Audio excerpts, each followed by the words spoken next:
Hello, I'm Bill Gates. And we are calling it iPhone. Attends, je veux causer de science avec les intellos.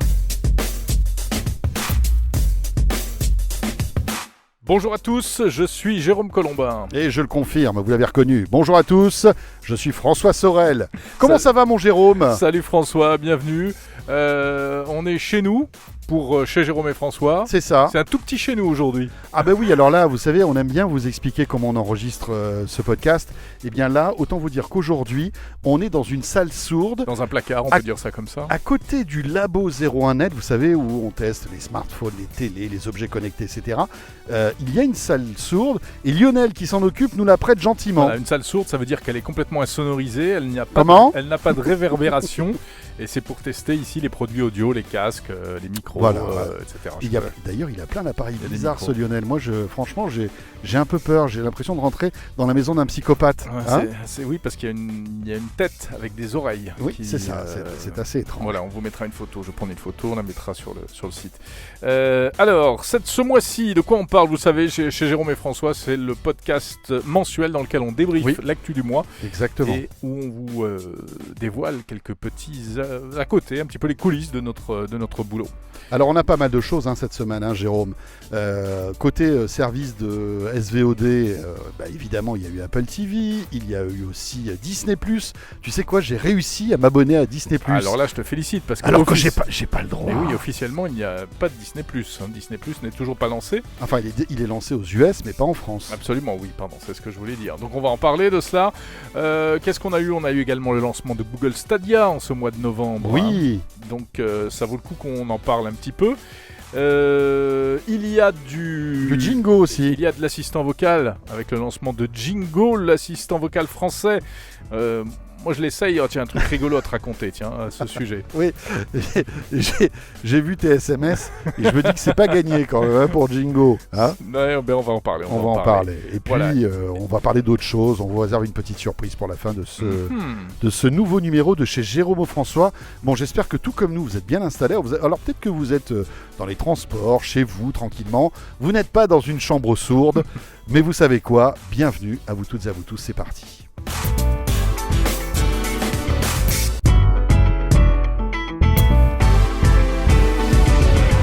Ce mois de novembre a donc vu le lancement du très attendu service de VOD Apple TV+. Apple TV+. Voilà, pour quelques euros par mois. Enfin, pour beaucoup d'entre nous, pour c'est très peu d'euros d'ailleurs, c'est l'une des caractéristiques. Oui, 4,99€ par mois. 4,99€ par mois. C'est le moins cher. Pour peu que vous ayez acheté un nouvel iPhone, là c'est gratuit pendant un an. Oui, nouvel iPhone, nouvel ordi, nouveau device Apple. Exactement. Ouais. Voilà, vous avez droit à un an. Alors on l'a testé, bien sûr. Qu'est-ce que t'en penses, toi, d'Apple TV+, Jérôme Colombin ? Que du bien, évidemment. Déjà, sur le contenu, moi, j'ai regardé les premiers épisodes de la série avec Jennifer Aniston, là, qui s'appelle The Morning Show. Et Heather Witherspoon. Oui, j'ai adoré. Oui, j'ai adoré, mais bon, parce aimé. que ça pénètre dans les coulisses du journalisme télé américain, donc c'est super intéressant. Avec les matinales, etc. Ouais, parce que ça, voilà. En fait, c'est l'histoire des présentateurs, de deux présentateurs de matinales à qui il arrive plein de trucs. On va pas vous raconter l'histoire, mais c'est... Voilà, et on va pas débriefer toutes les séries, je te laisse ça pour l'émission, pour l'ultra haute émission. Tout à fait. Mais en revanche, sur le service, écoute, il n'y a rien à dire, c'est sans surprise, finalement, ça marche bien, c'est convivial, l'interface Apple. Ce qui est intéressant, c'est que finalement Apple arrive en retard sur ce marché-là, évidemment après Netflix. Ça fait un opérateur de plus. On se demande finalement ce qui va se passer, parce qu'il va y avoir beaucoup d'opérateurs, Netflix, OCS, Amazon Prime Video, Disney+, qui arrive. Canal et Disney+, dont on va parler dans un instant. Il y aura des morts, inévitablement. Forcément, ou alors des rapprochement. Mais on voit mal, par exemple, Apple se rapprocher d'Amazon. Tu vois, oui, ça me paraît un peu compliqué. Ça paraît quand même assez improbable. C'est amusant, en fait, ces services, pour Apple comme pour Amazon, c'est un petit peu...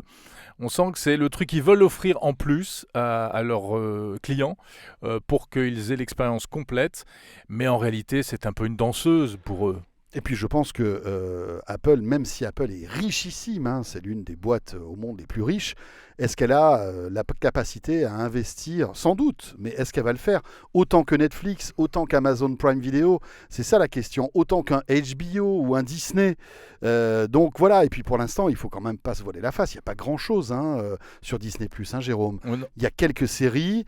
Alors sur Disney+, tu veux non, dire. pardon, Sur Apple, sur Apple sur Apple TV+, TV+. pardon, excuse-moi. Ouais. Il n'y a pas grand-chose encore, donc...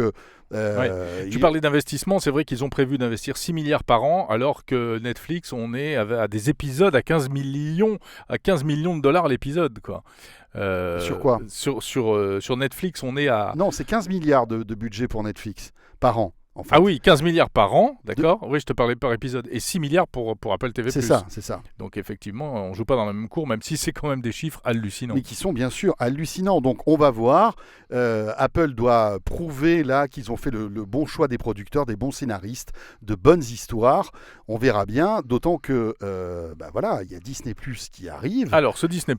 Bon, déjà, Disney+ a été lancé il y a quelques jours aux US, je crois, et aux Pays-Bas. Hein. C'est étonnant. Hein. Pourquoi les Pays-Bas et pas les autres pays européens? Il faut bien tester. Ouais, il faut bien tester peut-être les serveurs, voir comment ça se passe. Et tu sais que moi, je suis un peu comme toi, j'aime bien bidouiller les trucs. Et je me suis dit, ça m'énerve, j'ai envie de voir Disney+. Oui. Alors qu'en France, bien sûr, tu ne peux pas t'abonner à Disney+. Puis tu es fan de la Reine des Neiges aussi. Donc alors, moi, je suis fan de Libéré, Délivré. Oui. Voilà, c'est ça. C'est ça, surtout. Et donc, écoute, j'ai réussi malgré tout à m'abonner à Disney+. Alors, je te dis pas ça, mais j'ai passé tout le week-end. Mais alors, comment tu as fait? Avec un VPN? Enfin, alors, quoi? Bon, je vous raconte l'histoire, vous n'êtes pas obligé de le faire parce que je me demande si c'est vraiment légal. Je pense que oui, puisque je n'ai rien piraté, je paye un abonnement. Voilà, donc si tu veux, c'est pas du piratage là, que tu fais. Ouais, tu t'abonnes à un service en fait. Mais alors, pour t'abonner, c'est compliqué. Il faut que tu prennes ton iPhone, que tu changes de store et que tu passes sur un store américain pour pouvoir télécharger. Donc ça veut dire qu'il faut que tu te crées un compte Apple Store américain. Avec une autre carte bancaire ou une Alors carte bancaire américaine? Ça, c'est la deuxième étape. Tu peux créer un compte sans carte bancaire si tu veux. Et tu télécharges Disney+, parce que Disney+, n'est pas encore disponible sur l'App Store français. Logique, c'est pas lancé. Donc après ça, il va falloir que tu t'abonnes à Disney+. Ok, mais si tu essaies de t'abonner à Disney+ en France, ça ne marche pas parce qu'il détecte que tu es en France. Donc, il faut cocher la case VPN. Et donc là, c'est légal, hein. Tu peux évidemment te prendre un abonnement sur un VPN. Moi, j'en ai pris un qui coûte quelques euros par mois. Et là, donc, tu fais croire à ton iPhone que tu es non pas en France, mais aux États-Unis. Alors, j'étais à New York d'un coup. Je me suis cru... tu vois, en haut de l'Empire State Building, c'était génial, alors que j'étais chez moi dans le 15e, à Paris. Et donc là, tu peux créer ton compte Disney+. Après, on te demande un numéro de carte bancaire. Et là, tu as raison, tu ne peux pas créer ton compte Disney+ avec un numéro de carte bancaire française, même avec une American Express. Ça ne marche pas parce qu'il va détecter. Donc, il faut que tu rentres un numéro de carte bancaire américaine. Il faut aussi qu'un de tes potes qui est aux États-Unis te donne son adresse postale pour pouvoir créer tout ça, voilà. Et après, ça fonctionne. Il te faut un passeport américain, il te faut non quand même pas. Une prise de sang, bien sûr. Oui. Et donc après ça marche. Toutes ces manipulations assez compliquées. Mais tout ça pourquoi l'arrivée alors? Alors, pour une application qui est très prometteuse quand même, parce que tu te retrouves avec tout l'univers de Disney. Ça m'a coûté $70, je me suis abonné pour un an. $70 pour un an. Donc tu calcules. La maison ne recule devant aucun sacrifice. Ouais, mais ça fait 6 euros par mois. D'accord. Et pour ce prix-là, tu as tout l'univers Disney, tout l'univers Pixar, tout l'univers Marvel, tout l'univers National Geographic. D'accord. Si tu es fan des Simpsons, tu as les 30 saisons des Simpsons. Voilà. Et tu as abondance d'épisodes, de séries. Tu as abondance de films. Bon, déjà, j'aime pas les Marvel. J'aime pas Disney. T'aimes pas Star Wars, par exemple? Si, j'aime le vrai Star Wars d'avant. Mais les Star Wars redesignés mainstream à la Disney, j'aime plus. Alors, tu as les anciens Star Wars. Bon, tu vas me dire, tu vas pas payer $7 par mois pour avoir les anciens Star Wars. Non. Sauf qu'ils sont en 4K. Ça, c'est assez intéressant pour tous ceux qui sont fans de technologie. En fait, Disney se garde l'exclusivité de la 4K pour les Star Wars. Ok.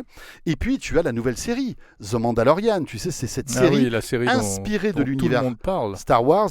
J'ai vu le premier épisode, c'est monstrueux. Ouais. Ah ouais, franchement, tu sens qu'il y a des moyens derrière. Tu as l'impression de voir un vrai film Star Wars. En plus, l'histoire était assez sympathique. C'est un chasseur de primes qui se retrouve en fait dans l'univers Star Wars. Il va chercher des fugitifs, etc. Donc c'est plutôt bien fait. Tu sens que voilà, derrière il y a des moyens. Et alors le truc amusant, c'est que déjà pratiquement toutes les séries sont doublées et disponibles en français. Donc c'est sympa. Même si tu prends ce service qui est disponible qu'aux États-Unis, tu vois que Disney est presque prêt pour le lancement. Sous-titré en français ? Alors sous-titré, et même par exemple The Mandalorian, et pas mal de mais films. Tu regardes ça en VF ? Tu peux le regarder en VF si tu veux. Non, mais c'est horrible. Non, je déteste la VF. Moi non plus, je regarde pas en VF, mais si tu veux, c'est même disponible en VF. Alors que le service n'est disponible qu'aux États-Unis.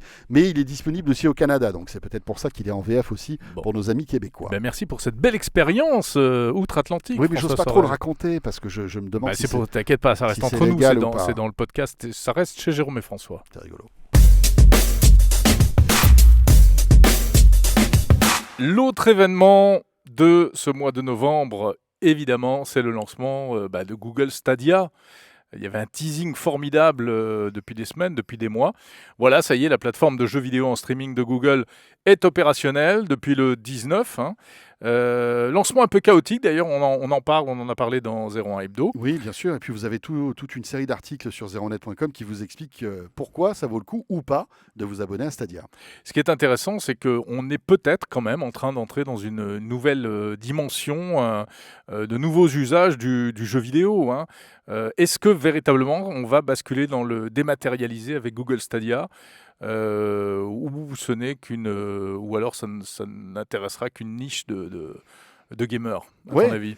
Bah écoute, moi je sais pas, je suis partagé. Je pense que le cloud gaming est réservé quand même à une frange de la population qui est bien dotée en matière de haut débit. Parce que si tu n'as pas de haut débit, c'est même pas la peine, tu vois.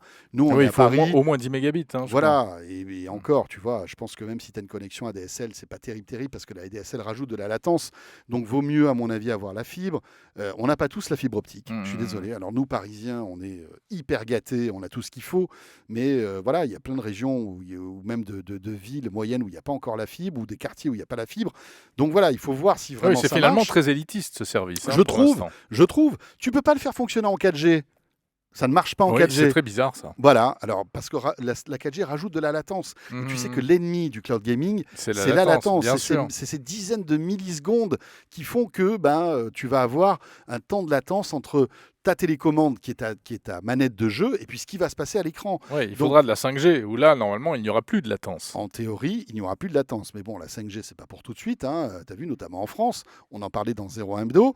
Donc, moi, je pense que les vrais gamers, tu vois, les purs, les durs, attendent l'année prochaine parce que tu vas avoir la nouvelle Xbox, parce que tu vas avoir la nouvelle PlayStation, qui, elles, seront des bonnes grosses consoles avec du processeur, de la puissance de calcul. Il faudra mettre des bons disques dedans ou télécharger des gros jeux qui font plusieurs gigas pour avoir une expérience de gamer. Et puis, petit à petit, si les technologies s'améliorent, si les réseaux s'améliorent, peut-être que dans certains cas, on pourra jouer à Stadia. Mais tu sais quoi, j'y crois pas, moi. Je crois pas. Je vois pas trop l'intérêt. Mais enfin, c'est le futur du jeu vidéo. Ouais, mais aujourd'hui, je vois pas trop l'intérêt. Ça fait des années qu'on dit que c'est le futur du jeu vidéo. C'est d'ailleurs peut-être tellement le futur que c'est pour ça qu'il marche pas aujourd'hui. Mais voilà, voilà. Peut-être que dans quelques années, ce sera au point. Mais là, pour l'instant, je pense que les vrais gamers, à qui s'adresse Stadia, finalement, ils vont plutôt rester sur leur console, quoi. Oui, peut-être le côté mobilité, peut-être. Alors après, au niveau tarifaire, c'est pas super attractif. Le côté mobilité, si tu peux pas jouer en 4G, comment tu fais? Non, mais bien sûr, mobilité, voilà. Wi-Fi. Ouais, d'accord. Bon. C'est peut-être pour ça que Google n'a visiblement pas mis les petits plats dans les grands pour ce lancement. En plus. À la décharge de Google, ce service vient de se lancer. C'est une usine à gaz. Là, on les critique alors que ça a été lancé il y a quelques jours. Laissons-leur quelques semaines, quelques mois. Le seul truc embêtant, c'est que c'est pas donné, Stadia. Non, c'est 10 € d'abonnement par mois. Et puis le coffret de départ coûte plus de 100 €. Voilà, et ensuite, il faut payer les jeux. Voilà, c'est ça. Donc, l'offre gratuite n'arrivera que l'année prochaine. On en parlait d'ailleurs avec Aymeric Siméon dans 01 Hebdo. Est-ce qu'il n'aurait pas été plus souhaitable que Stadia, Google offre, tu vois, les 3 premiers mois, par exemple, de service, pour que tu puisses voir un peu à quoi ça ressemblait, quoi. Ouais. Bon, tiens, si on parlait un petit peu d'assistants vocaux, il y a longtemps qu'on n'en a pas parlé, non? Qu'est-ce que tu en penses, François? Ah, les assistants vocaux. Et tu sais qu'assistants vocaux rime avec Je sais pas. Jingo. Jingo. Je suis Jingo, votre assistant. Je suis ici pour vous aider. Et oui, Jingo, c'est l'assistant vocal français lancé par Orange ce mois-ci également. Alors, il était très attendu parce que il avait été annoncé en 2017. Rappelle-toi, on était à la conférence d'Orange, le show Hello, où il avait été dévoilé. Oui. Et puis, il aura fallu attendre 2 ans et demi pour qu'il sorte.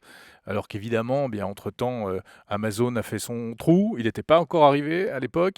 Google Home également a fait son trou avec énormément de produits, 2 assistants déclinés sous X modèles.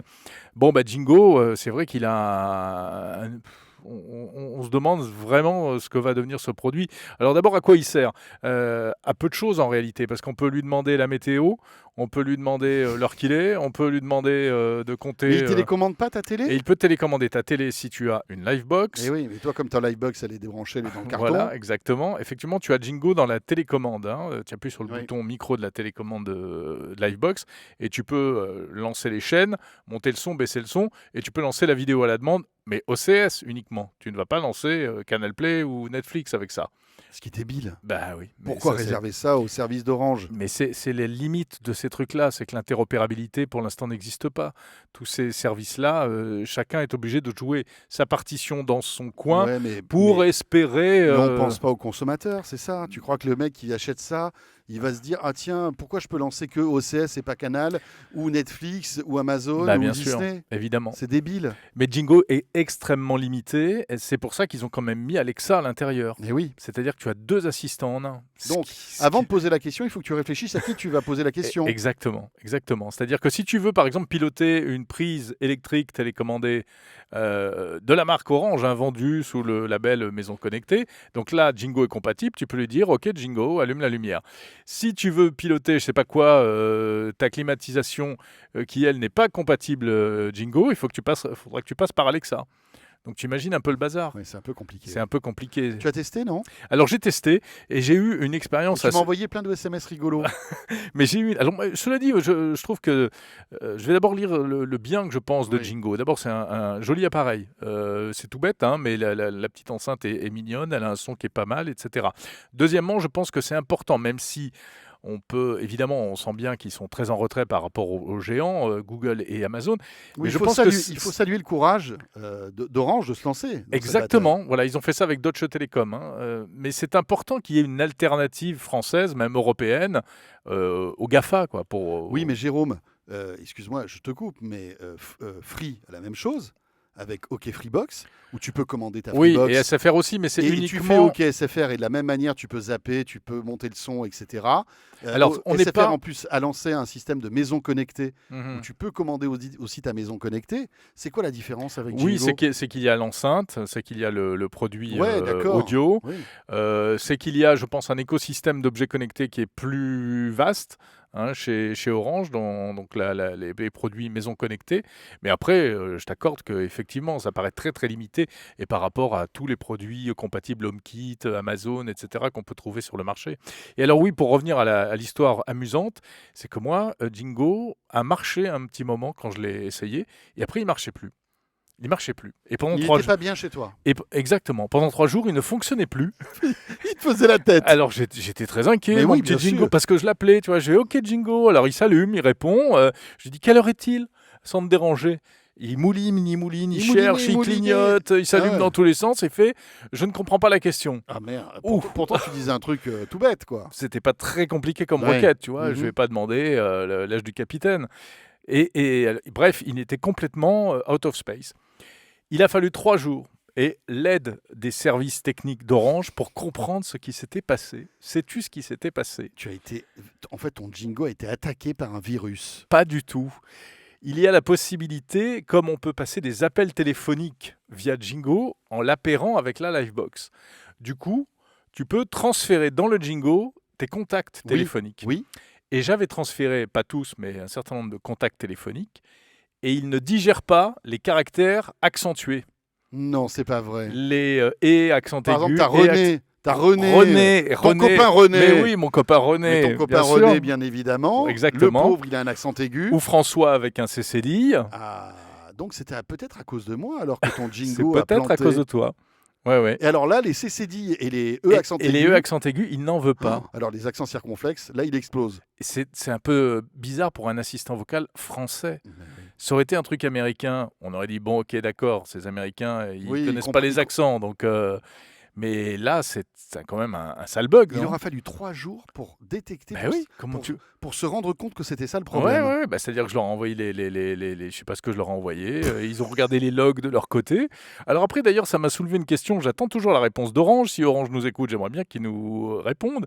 Ça veut dire qu'ils ont fouillé dans mon carnet d'adresse finalement. Oh là là là là Hein, tu vois, en termes de confidentialité. Ils ont le numéro de René ben, j'ai peur qu'ils aient le numéro de René. Ouais. Oh mon Dieu. Bon, enfin voilà, ça c'est plutôt amusant. L'anecdote Jingo avec les caractères accentués. Tiens, puisqu'on parle d'assistants vocaux, tu as vu cette news importante Oui.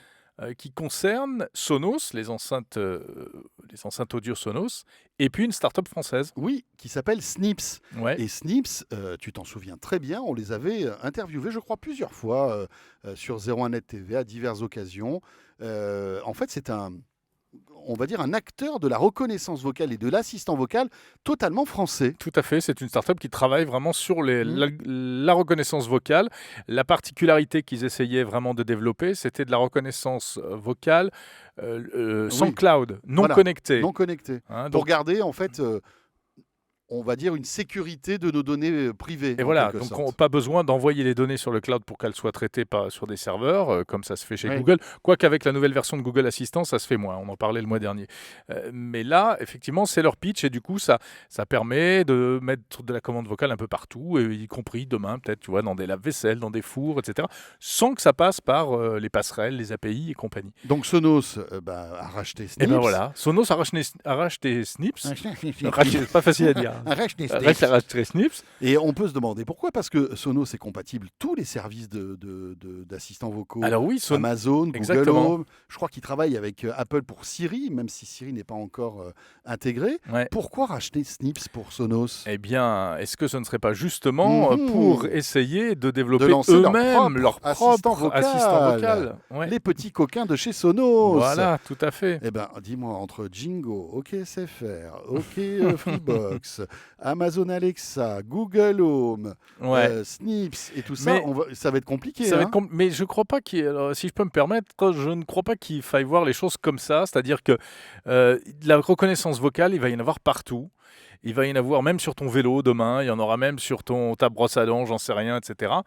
Et finalement, ce ne sera pas forcément des assistants, c'est-à-dire des personnes, le personnage qu'ont voulu créer Amazon et Google. Avec, tu sais qu'il y a des... on développe le caractère, par exemple, de Oui, Google. bien sûr, hein. Il y a oui, des- tout à fait. Mhm. Bon, ben, c'est pas forcément ça auquel on On arrivera peut demain. s'attendre. Oui, D'accord. oui, on aura peut-être tout simplement de la reconnaissance vocale dans tous les produits, mais on n'aura pas besoin de pouvoir avoir un appareil électronique auquel on dit je t'aime, tu m'aimes, raconte-moi des blagues, est-ce que tu vas bien, etc. Il faudra bien un mot de départ, non Ah oui, wake word. Le comme on wake dit. word, tu as raison. Ouais, Et ouais, là, le ça va wake être la word. bataille. Hein. Ouais, bien sûr, bah, chacun aura le sien. Après, ça peut être logique. Tu demandes four, allume-toi. Oui, oui, oui. C'est pas très élégant, mais tiens, à propos de personnalité, ça c'est Oh, amusant. allume-toi. Cette semaine, j'ai interviewé pour France Info une dame qui travaille chez Google et qui est la responsable de la personnalité de Google. Eh ben, c'est super intéressant. C'est elle a toute une équipe, elle est basée à New York et elle, avec des auteurs, elle crée les phrases, les blagues, et elle joue énormément et elle fait très attention. Et tu à me ce que- disais que le caractère du Google Home, de l'OK Google Français, français n'est pas le même que celui Non, aux exactement. US. Le Google Home français Tiens. est plus impertinent, plus au second degré, un peu plus d'humour. En même temps, il faut que ce soit de l'humour compréhensible par tout le monde, y compris par les enfants, etc. Mais il a plus de dérision que le Google Home américain. Tu sais, les C'est peut-être Américains, plus- ils sont ouais. très premier degré. Premier hein. degré, voilà, Voilà, ça. c'est comme ça. Bon, enfin bref, c'est amusant. Tiens, c'est rigolo.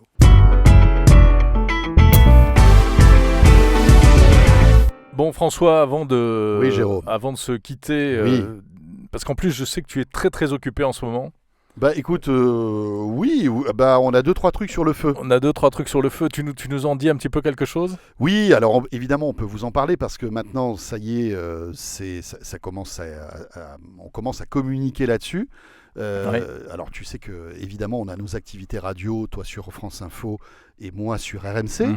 Et en plus de ça, ce qui nous lie tous les deux, c'est 01net. Exactement. Les 01net 01net TV, TV. dont on Depuis, s'occupe, de voilà, nombreuses années. dont on a en charge la rédaction en chef depuis 2013. Exactement. Juste avant que ça se transforme. Enfin, avant, c'était la chaîne Techno, pour tous les plus anciens qui nous suivent fidèlement et on les en remercie. Eh bien, tout ça est en train d'évoluer et il va avoir une étape très importante pour 01net TV très bientôt. Tu sais que on a la chance d'avoir une chaîne YouTube qui marche très bien. On a quasi 500 000 abonnés. On a des millions de vues tous les mois et sur là encore, 01net TV. on vous remercie au passage. Merci à vous, parce que c'est grâce à vous. Et on va passer à la vitesse supérieure. Très bientôt, début janvier, Jérôme, on va lancer notre chaîne de télé. Tadam. Notre vraie chaîne de télé qui va s'appeler 01 TV. Voilà. Alors, ça fait 2 infos importantes. D'abord, Oui. on change de nom. On change de nom.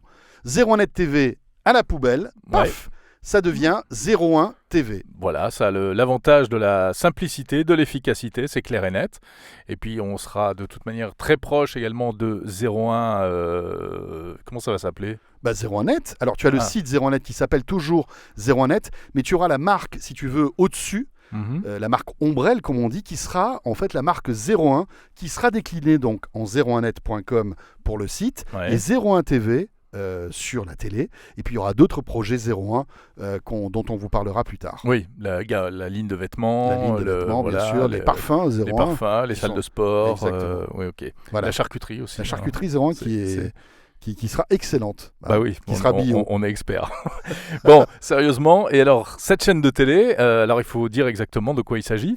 Oui, alors on aura l'occasion d'en reparler, on vous expliquera vraiment ce dont il s'agit, mais c'est l'idée de proposer tout ce qu'on propose déjà sur Internet. Il faut savoir qu'on produit, pas toi et moi, pas mal d'émissions, mais il y a aussi toute la rédaction de 01net.com qui fait des vidéos. Et on s'est dit, tiens, pourquoi ne pas diffuser tous ces programmes, ainsi que de nouveaux, sur une chaîne. Alors c'est rigolo parce que tu te dis une chaîne de télé c'est un peu un média traditionnel, à l'ancienne, mais finalement quand on fait tout ce qu'on fait, l'idée c'est d'être vu par le maximum de gens, et il y a encore des millions de gens qui tous les jours regardent la télévision. Exactement, alors qui regardent la télévision et qui aiment bien, mais nous les premiers, de temps en temps, voilà, se mettre dans le canapé et puis lancer un flux en réalité. Tout à fait, tout Parce à fait. que la particularité, c'est donc que ces vidéos qui étaient un peu éparpillées, qui étaient à la demande, trouver à la demande sur YouTube, comme toutes les vidéos YouTube, avec un titre, machin, etc. Là, vous allez les retrouver mises bout à bout, avec une certaine logique éditoriale. Avec des soirées etc. thématiques, il y aura des prime time, il y aura plein de choses comme ça. Et évidemment, vous retrouverez tous les programmes que vous avez l'habitude de regarder sur 01net TV sur le web, sur cette chaîne. À terme, il y aura évidemment de plus en plus de programmes, parce que c'est une vraie chaîne de télé, donc on va l'alimenter avec de nouveaux programmes. Bien sûr, là ça va être le début. C'est que le début, bien sûr. On va commencer modestement, comme on l'a toujours fait finalement. Et ça nous a plutôt servi. Exactement, donc on va y aller tranquillement, humblement, mais vous verrez que je pense que ça peut vous plaire, si vous êtes fan de tech. Alors la bonne nouvelle, où est-ce qu'on la verra donc, on la verra sur les box SFR. Mais aussi sur les box Orange. Et on va faire le lancement de cette chaîne officiellement à l'occasion du CES de Las Vegas.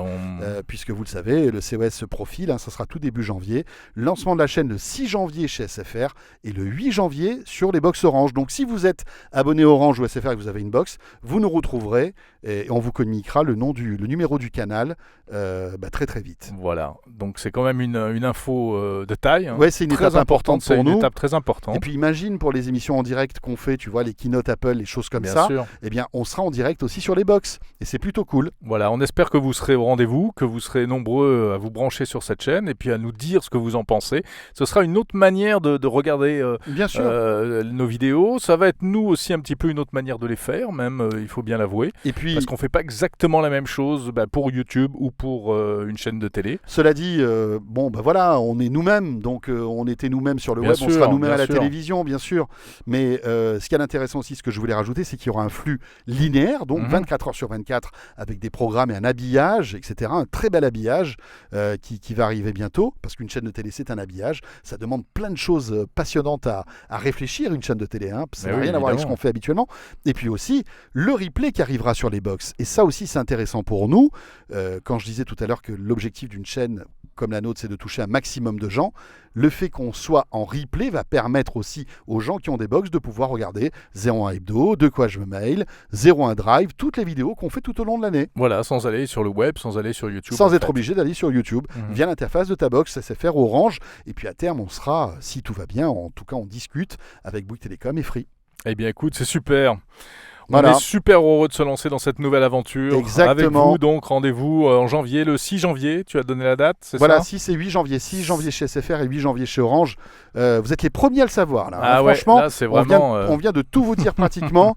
Mais on aura l'occasion de communiquer là-dessus de manière plus massivement bientôt, parce que c'est vraiment un événement pour 01. Bon, génial. Voilà, on touche à la fin de ce podcast. Tiens, moi, je vais te faire une petite annonce aussi. Pendant que 01 se crée sa chaîne de télé... Alors moi, je le sais déjà.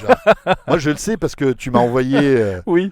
Tu m'as envoyé ton lien. Tu sais de quoi je vais parler ? Mais oui, ouais. Mais de ton blog. Ben ouais, moi je suis un psychopathe, je lance un blog. Et vous savez, Jérôme Colombin, en fait, quand il est en vacances, il était en vacances là récemment, soit il écrit un bouquin, soit il stocke ses photos, c'est vrai. Soit il construit un nouveau PC, soit il fait un blog. Je ne peux pas rester inactif. Non, vous savez ce que c'est qu'un blog ? Un blog, c'était un truc qui était très à la mode au début des années 2000. C'est complètement tombé en désuétude. Mais comme il y a aussi le podcast qui était tombé en désuétude et qui est en train de revenir. Donc, je me dis, les blogs, tu vas voir, ça va revenir à la mode. Bien sûr. Voilà, donc j'ai relancé mon blog. C'est la 4e version. C'est la 4e fois que je lance un blog. Oui, parce que ton attitude techno, là, tu me l'avais sorti, on était tout petits à l'époque. Exactement, voilà. Et là, ça revient. Attitude-techno.fr. Allez-y faire un tour, vous me direz ce que vous en pensez. Voilà. Ça parle de tech, au cas où il faudrait le préciser. Oh zut, moi je pensais que tu allais mettre en scène toutes tes recettes de cuisine ratées. Bah, on verra, peut-être une deuxième version après. Voilà. C'est la fin de ce podcast chez Jérôme et François, numéro du mois de novembre. On était ravis d'être avec vous. On débriefera ensemble, évidemment, également l'actu du mois de décembre, en principe. On se retrouve le mois prochain. Ouais, ce sera Noël, tiens. Bien entendu. Je sais pas comment on va faire. Mon Dieu. Bon, écoute, on va trouver, on va trouver du temps, c'est pas grave. En tout cas, dites-nous ce que vous pensez de ce rendez-vous. Vous pouvez nous envoyer des petits messages, vous savez, sur nos réseaux perso, Jérôme, moi-même. Sur YouTube aussi, puisque ce podcast est diffusé sur YouTube. Diffusé sur YouTube. N'hésitez pas à nous faire un petit coucou, ça nous fait toujours plaisir de vous lire. Merci à tous d'être toujours aussi nombreux, merci pour vos commentaires, et puis surtout continuez à nous suivre, continuez à être fidèles. À très bientôt. Salut à tous.